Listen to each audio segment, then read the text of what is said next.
নমস্কার, আদাব, সালাম।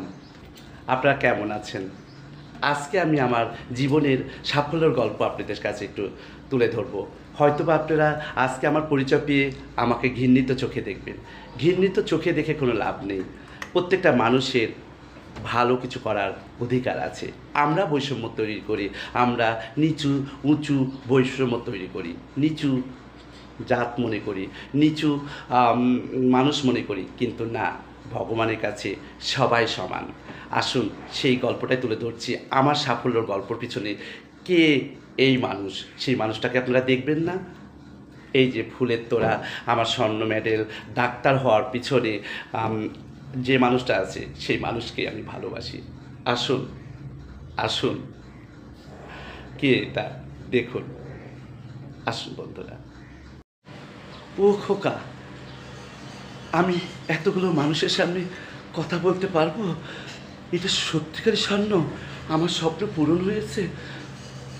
তোমাকে জন্ম দিতে যায় যখন তোমার মা ওই হসপিটালের বারান্দার মাজাতে ছটফট করছিল, কোনো ডাক্তার শুয়ে দেখে নাই।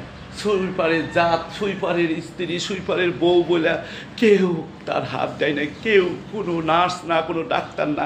সেদিন থেকে আমি শপথ নিয়েছিলাম যে আমার এই ছেলেকে আমি ডাক্তার বানাবো। ভগবান আমার কান্না, আমার চোখের পানি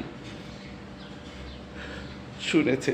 খোকা, সবাইকে সার সার করেছি, আমি সুইপার বলে কেউ আমাকে গণ্য করে নাই। আমি ভাবতে পারছি না যে আমার ছেলে ডাক্তার হয়েছে, আমার ছেলেকে স্যার বলে ডাকতেছে। এই স্বপ্ন আমার পূরণ হয়েছে। ভগবান, সত্যি ভগবান, তুমি সত্যি ভগবান।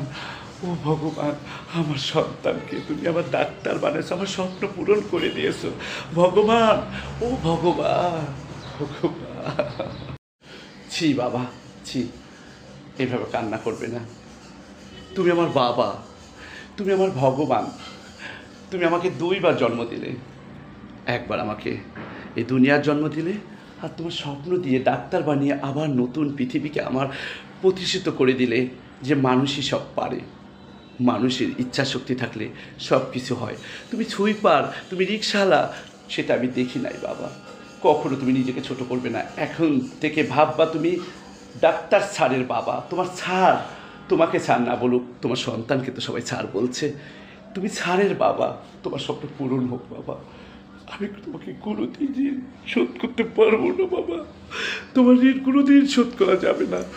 এরকম হাজার স্বর্ণ মেডেল দিয়েও তোমার ঋণ শোধ করতে পারবো না বাবা। তুমি আমার বাবা। কোনো সন্তানরা বাবার কর্মটাকে ছোট করে দেখবেন না, এটা আমার অনুরোধ, এটাই আমার বলা। বন্ধুরা, কখনো মানুষকে ছোট করে দেখবেন না। সবার উপরে মানুষ সত্য, তাহার উপরে নাই, মনে রাখবেন। মানুষের কর্মকে কখনো ছোট করবেন না, মানুষকে নিয়ে কখনো উপহাস করবেন না। কার সন্তান কে কখন কোথায় যা, কোনো জাতকে জাত বলবেন না। মানুষ আমরা, যেটা সত্য সেটা হলো মানুষ।